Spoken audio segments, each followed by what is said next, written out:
हिंदू धर्म में विवाह के बाद हर स्त्री के लिए 16 श्रृंगार बहुत मायने रखता है। मांग में सिंदूर, माथे पर बिंदिया, हाथों में चूड़ी, पाँव में पायल और बिछिया।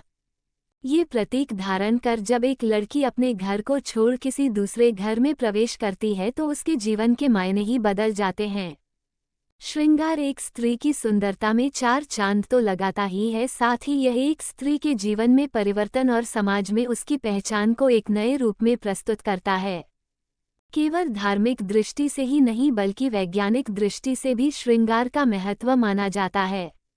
साज श्रृंगार में उपयोग होने वाला सामान किसी भी सुहागन स्त्री के वैवाहिक जीवन का प्रतिनिधित्व करता है। इसमें प्रयोग की जाने वाली हर चीज का अपना एक अलग महत्व होता है। हिंदू धर्म मानने वाली प्रत्येक सुहागन स्त्री अपने पति की लंबी आयु और सुख जीवन की कामना के साथ 16 श्रृंगार धारण करती है। जानते हैं कि 16 श्रृंगार में किन किन चीजों को शामिल किया जाता है और इनका क्या महत्व होता है। सिंदूर। विवाह के समय मंत्रोच्चार का साथ सिंदूर दान किया जाता है, जो सबसे सुहाग के सामान में सबसे अधिक महत्वपूर्ण माना जाता है।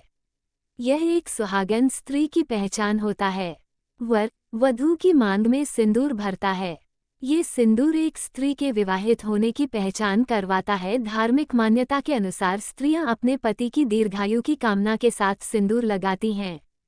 बिंदी। बिंदी एक स्त्री के मुख की आभा को और ज्यादा बढ़ा देती है। आज के समय में भले ही स्त्रियां बाजार में मिलने वाली स्टिकर बिंदी का प्रयोग करती है, लेकिन पहले के समय में कुमकुम की बिंदी लगाई जाती थी। मान्यता अनुसार यह एक स्त्री के सुहाग का प्रतीक तो होती ही है, साथ ही यह भ्रुकुटी के बीचों बीच लगाई जाती है, इसलिए बिंदी दिमाग को शांत रखने का काम भी करती है। काजल। आज के समय में आँखों की सुंदरता बढ़ाने के लिए बाजार में कई तरह का सामान उपलब्ध होता है, लेकिन केवल काजल लगाने भर से ही आँखों की सुंदरता में चार चांद लग जाते हैं। धार्मिक मान्यता के अनुसार काजल बुरी नज़र से रक्षा करता है, इसलिए इस 16 श्रृंगार काजल को भी शामिल किया गया है। मंगलसूत्र। सिंदूर की तरह ही मंगलसूत्र धारण करने का भी एक अलग महत्व होता है। विवाह के समय सामाजिक रीति रिवाजों का निर्वहन करते हुए मंत्रोच्चार के बीच वर अपनी वधू के गले में मंगलसूत्र पहनाता है। यह एक स्त्री के सुहाग का प्रतीक होता है। मान्यता है कि इससे पति की आयु जुड़ी होती है। गले में पहना हुआ मंगलसूत्र जब शरीर से स्पर्श करता है तो उसके कई फायदे भी होते हैं। मेहंदी। हिंदू धर्म में शादी के समय मेहंदी रचाना एक महत्वपूर्ण रस्म होती है। मेहंदी को बहुत ही शुभ माना जाता है। हर सुहागन स्त्री के लिए हाथों में मेहंदी रचाना सौभाग्य का प्रतीक माना जाता है। लोकमान्यता अनुसार मेहंदी का रंग जितना गहरा होता है, वैवाहिक जीवन भी उतना ही खुशहाल होता है। कवंदती अनुसार मेहंदी के रंग की गहराई पति के प्रेम की गहराई का प्रतीक होती है। चूड़ियाँ। आजकल के समय में कई तरह के डिज़ाइन और धातु आदि की बनी हुआ चूड़ियाँ आने लगी हैं, लेकिन सुहागन स्त्री के लिए कांच की चूड़ियाँ पहनना शुभ माना जाता है। लाल और हरे रंग की चूड़ियाँ सुहागन स्त्री की सुंदरता को और भी अधिक बढ़ा देती हैं। 16 श्रृंगार में चूड़ियाँ एक महत्वपूर्ण स्थान रखती हैं। मान्यता है कि चूड़ियों की खनक से नकारात्मकता दूर होती है। बिछिया। हिंदू धर्म में एक विवाहित स्त्री के लिए पैरों में बिछिया पहनना अनिवार्य माना जाता है। शादी के समय पैरों में बिछियाँ भी पहनाई जाती हैं, जो कांसे की बनी होती हैं। कुछ दिनों बाद इन्हें बदलकर चांदी से बनी बिछियाँ पहन ली जाती हैं। सुहाग के सामान में बिछिया भी बहुत महत्वपूर्ण मानी जाती हैं। गजरा। स्नान आदि करने के पश्चात मांग में सिंदूर लगाने के साथ ही बालों का सजाने का प्रचलन बहुत पहले के समय से रहा है। जब भी 16 श्रृंगार की बात आती है, कोशों को संवारने और अलंकृत करने की बात जरूर आती है।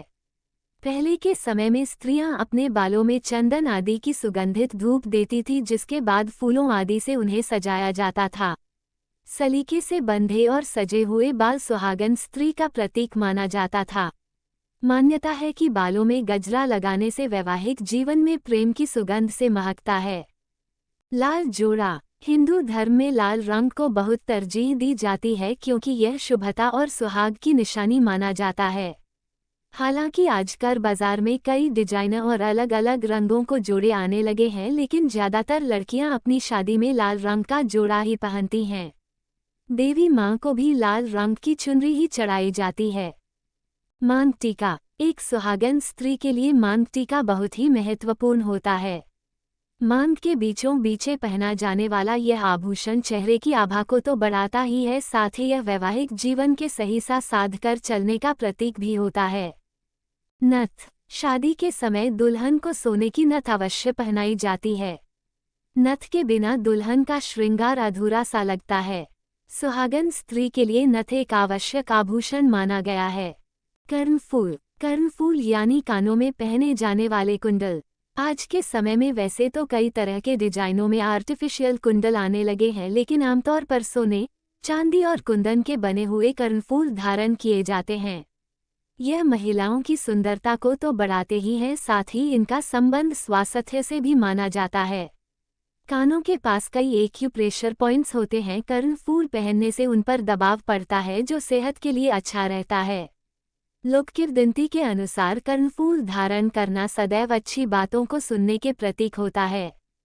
बाजूबंद। हाथों के ऊपरी हिस्से में स्वर्ण, कुंदन या चांदी आदि धातुओं का बना हुआ बाजूबंद धारण किया जाता है। माना जाता है कि यह महिलाओं के शरीर में रक्त संचार को बेहतर बनाने में सहायक होता है। इसके साथ ही धार्मिक मान्यता के अनुसार इसका संबंध धन रक्षा से माना गया है। अंगूठी। शादी की रस्मों की शुरुआत वर वधू के द्वारा एक दूसरे से अंगूठी पहनाकर की जाती है। ये प्यार और विश्वास की निशानी मानी जाती है। अंगूठी बाएं हाथ की अनामिका उंगली में पहनाई जाती है। इसके पीछे कारण माना जाता है कि अनामिका उंगली की नसें हृदय से लगती हैं। इससे पति पत्नी के बीच प्रेम बना रहता है। कमरबंद। कमर में चांदी, सोने की धातु के बने हुए रत्न जड़ित आभूषण स्त्री के शरीर की शोभा बढ़ाता है। महिलाओं के लिए चांदी की धातु का कमरबंद बहुत शुभ माना जाता है। यह अपने घर के प्रति स्त्री की जिम्मेदारियों का प्रतीक होता है। पायल। पैरों चांदी की पायल शुभता और संपन्नता का प्रतीक होती है। बहू को घर की लक्ष्मी माना जाता है, इसलिए घर की संपन्नता बनाए रखने के लिए दुल्हन के श्रृंगार में पायल आवश्यक मानी गई हैं। पायल सदैव चांदी की ही पहननी चाहिए, कभी भी पायल सोने की नहीं पहनी जाती हैं। इस तरह के वीडियो देखने के लिए हमारे चैनल को लाइक, शेयर, सब्सक्राइब करें।